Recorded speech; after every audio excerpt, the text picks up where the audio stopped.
इक़्तिसादी मैदान में बहुत सी अच्छी खबरें आ रही हैं जो पाकिस्तान की इकॉनमी को ख़ास तौर पर एक्सटर्नल सेक्टर में जो वल्नरेबिलिटीज़ थी उनको संभालने के लिए बहुत ज़्यादा मदद फ़राहम करेंगी। एक तो दोस्त ममालिक से एक पैकेज की तवक्को थी कि हमें मौखर अदायगियों के ऊपर तेल मिल जाएगा। कुछ डिपॉजिट्स जो हमारे पास हैं स्टेट बैंक ऑफ पाकिस्तान के पास, या तो वो रोल ओवर हो जाएंगे या कुछ मज़ीद मुद्दत के लिए हमें कुछ अजाफी रकम मिल जाएगी।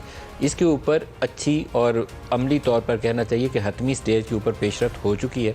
तो है कि किसी भी वक्त उनका ऐलान हो सकता है। उसमें सऊदी अरब है, यूएई है, कतर है, और मिला के अगर देखें तो कुछ तो हमें वो डेफर्ड पेमेंट पे ऑयल सप्लाई है, कुछ पैसे रखेंगे, लेकिन साथ एक इम्पॉर्टेंट डेवलपमेंट है कि हुकूमत एक लेजिस्लेशन कर रही है जिसके नतीजे में हुकूमती सतह पर गवर्नमेंट टू गवर्नमेंट कुछ हमारे जो असासे हैं उनकी हम निजकारी करने जा रहे हैं।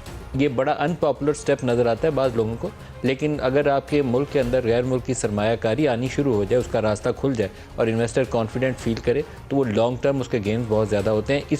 इस वाले पैकेज के अंदर वो चीज़ भी शामिल है। और अगर ये मटीरियलाइज हो जाता है तो फिर कभी इम्कान है कि आखिरी हफ्ते में अगस्त के IMF की बोर्ड मीटिंग हो जाए जिससे हमारे रुपए के ऊपर दबाव जो है मज़ीद कम हो जाए। वैसे तो वो 250 से 210 से भी नीचे आजकल आया हुआ ओपन मार्केट में, लेकिन इसको 200 के दाएँ बाएँ कहीं मूव करना चाहिए। इससे ऊपर अभी जो वैल्यू है वो अभी भी अंडर वैल्यूड है रुपये डॉलर के मुकाबले में। 10-12 रुपये इसको फौरी तौर पर गेन करना चाहिए इन दी कमिंग डेज़।